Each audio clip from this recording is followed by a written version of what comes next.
Programme में एक दफा फिर खुशामदीद और जराइम की बैनुल-अक़वामी खबर के लिए आपको लेकर चलते हैं मेक्सिको, जहां मंशियात जब्त हुई हैं।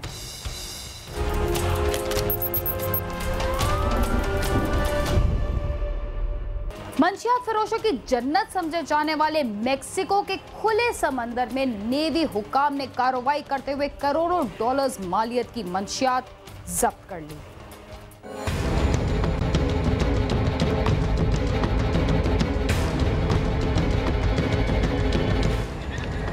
मेक्सिको में मंशियात का कारोबार वहां की हुकूमत के लिए दर्द सर बना हुआ है।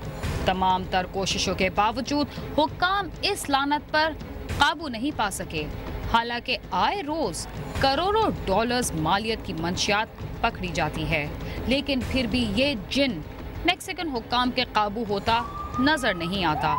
गुज़िश्ता रोज भी मेक्सिको की नेवी ने कैलिफोर्निया के करीब खुले समंदर में एक लॉन्च पर छापा मारकर 1.2 टन मैरिजुआना जब्त कर ली। हुक्काम के मुताबिक नेवी को खुले समंदर में गश्त के दौरान जजीरा एंजल डी ला गार्डिया के करीब मशकूक लॉन्च की मौजूदगी की इत्तला मिली थी, जिसके बाद नेवी एहलकारों ने मौके पर पहुंचकर लॉन्च की तलाशी ली और उसे गेमास पोर्ट पर ले आए, जहां तलाशी के दौरान लॉन्च के खुफिया खानों और फर्श की तह में छुपाई गई 1208 किलोग्राम मैरिजुआना बरामद की गई।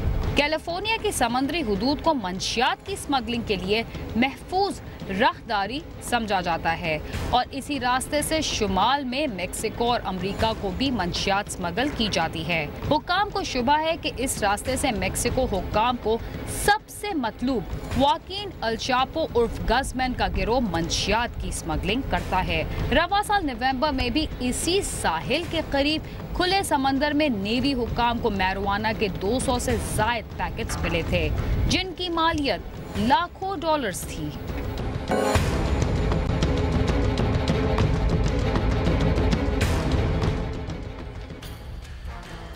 मुल्क भर में न सिर्फ स्ट्रीट क्राइम्स बढ़ रहे हैं, बल्कि डाकुओं के हाथों शहरियों की हलाकत के वाकयात में भी इजाफा हो रहा है। कसूर में भी डाकुओं ने 5 बच्चों के बाप को मौत के घाट उतार दिया।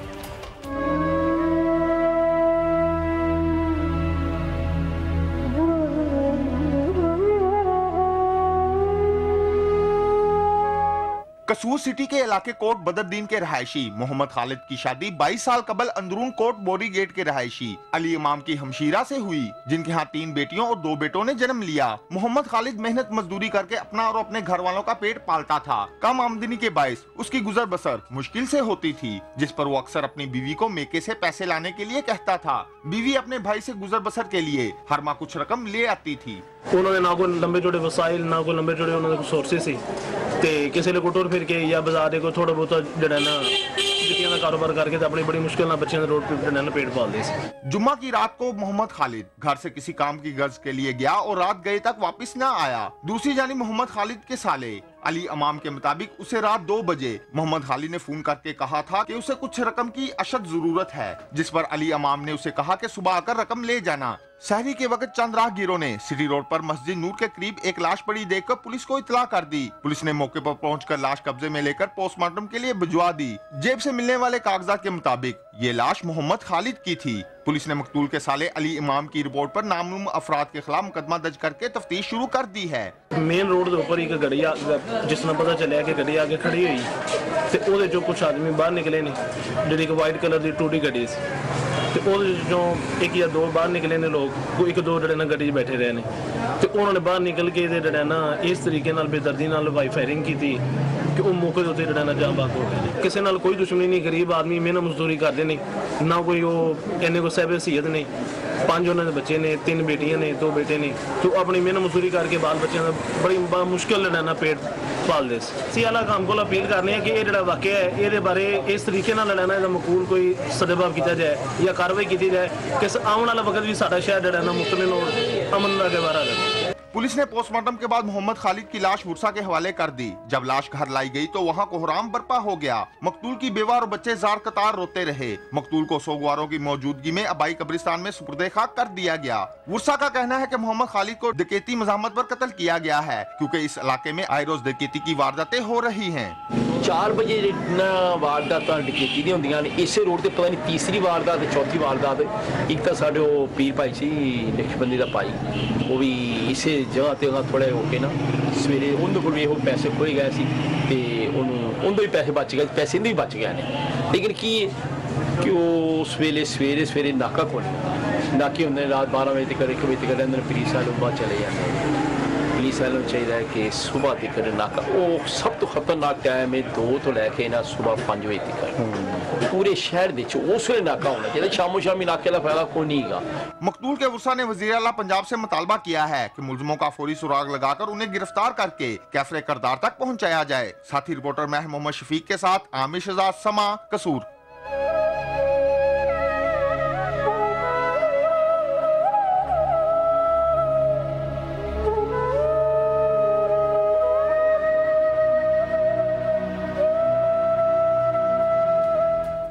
बलूचिस्तान में असातिज़ा के कत्लेआम के वाक़यात में खतरनाक हद तक इजाफा हुआ है।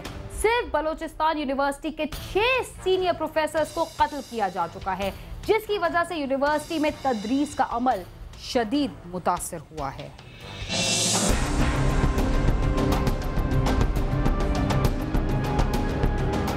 उस्ताद माशरे का एक अहम सतून है। बदकिस्मती से बलूचिस्तान में इल्म के ये चिराग बुझाए जा रहे हैं। पिछले चंद बरसों के दौरान बलूचिस्तान यूनिवर्सिटी के 6 सीनियर असातिज़ा pro vice chancellor doctor Safdar Kiyani, professor Khurshid Ansari, professor Nazima Talib, Atiq Ahmed, professor Saba Dashtiyari और हाल ही में एसोसिएट प्रोफेसर मोहम्मद दानिश को हदफ बनाकर कत्ल किया गया। टारगेट किलिंग के खौफ से मादर इल्मी के 80 असातिज़ा तबादले करवा चुके हैं, जिनमें 45 इंतहाई सीनियर असातिज़ा भी शामिल है। इस खला के बायस जामे बलूचिस्तान में इल्म और तहकीक का काम शदीद मुतासिर हुआ। सूरत हाल इस कदर संगीन है कि गुज़िश्ता 5 साल से एमफिल और पीएचडी में दाखिले तक नहीं हो सके हैं। जब से ये वाक़यात हुए कोई 80 के करीब 70-80 के करीब टीचर, जिसमें 40-45 के करीब पीएचडी टीचर मोस्ट सीनियर जिन्होंने यहाँ कंट्रीब्यूशन उनका बहुत पॉजिटिव रहा है। और यहाँ जो अभी आप बाकी टीचर देख रहे हैं वो उनके सारे प्रोडक्ट है।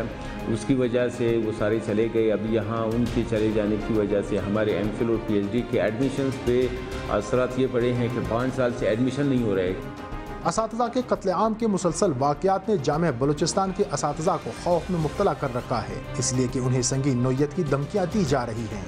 पिछले 1 महीने में कोई 6 से ज़्यादा 8 के करीब असातिज़ा ने मुझे वो पर्चियाँ दिखाई है या उनको जो फ़ोन आ रहे हैं, थ्रेट्स मिल रहे हैं। अभी हमारे फार्मेसी डिपार्टमेंट की हेड थी प्रोफेसर नाहिद, उनको लेटर 2 पेज का लेटर लिखा गया था एक तंजीम के नाम से।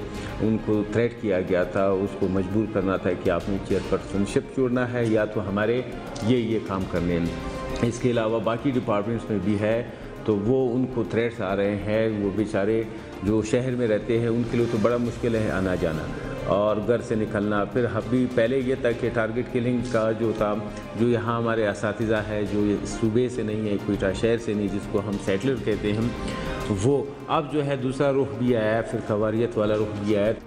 ये अमर नविश्ते दीवार है कि अगर बलूचिस्तान यूनिवर्सिटी के मौलमीन के तहफ़्फ़ुज़ के लिए अमली इक़दाम न किए गए तो मुस्तक़बिल में यहाँ की दरसगाहों में रोशनी की बजाय तारीकी का राज होगा। अख़ुंज़ादा जलाल नूरज़ई, समा, कोयटा।